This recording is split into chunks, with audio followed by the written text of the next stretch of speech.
আসসালামু আলাইকুম এভরিওয়ান। আজকে আমরা দেখব আমাদের প্রপোজড ফাইন্যান্স বিলে ইনকাম ট্যাক্স অ্যাক্টের ২২ নাম্বার সেকশনে আসলে কি চেঞ্জ আনতে প্রপোজালটা এসেছে। তো এখানে আমরা কিছু হাইপোথেটিক্যাল ডাটা ধরে নিয়েছি, যেমন অ্যাসেসমেন্ট ইয়ার ২৬-২৭, net profit after tax ১২ lakh, dividend paid ২ lakh.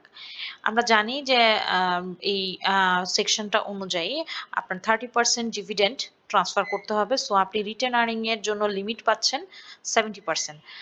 ১২ লাখের 70% আমরা এখানে করছি যে ৮,৪০,০০০ আসছে। কিন্তু অ্যাকচুয়ালি আপনি ট্রান্সফার করছেন হলো ১২ লাখ থেকে ২ লাখ ডিভিডেন্ড যদি বাদ দিই, বাকি অ্যামাউন্টটাই আপনি অ্যাকচুয়াল ট্রান্সফার করছেন।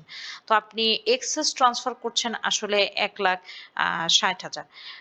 এক্সিস্টিং যে অবস্থা আছে, এখানে আমরা দেখি যে টোটাল যে অ্যামাউন্ট আপনি ট্রান্সফার করছেন ১০ লাখ, সেটার উপরে আপনার 10% ট্যাক্স রেট ধরে ১,০০,০০০ টাকা আপনার ট্যাক্স লায়াবিলিটি আসবে।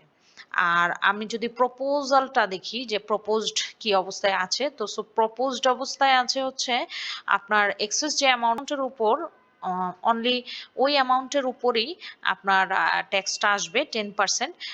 সেটা আসছে হচ্ছে ১৬,০০০। তো ট্যাক্স বার্ডেন এখানে বেশ অনেকটা কমে গেছে, এটা আমরা দেখতে পাচ্ছি। আরেকটা সুন্দর চেঞ্জ আমি বলব এসেছে, সেটা হচ্ছে listed bank, NBFI, insurance company. এই কোম্পানিগুলো আসলে এই যে 30% ম্যান্ডেটরি যে ডিভিডেন্ড ডিস্ট্রিবিউশন একটা রিকোয়ারমেন্ট আছে, এটা থেকে সম্পূর্ণ এক্সেম্পশন পেয়ে যাচ্ছে।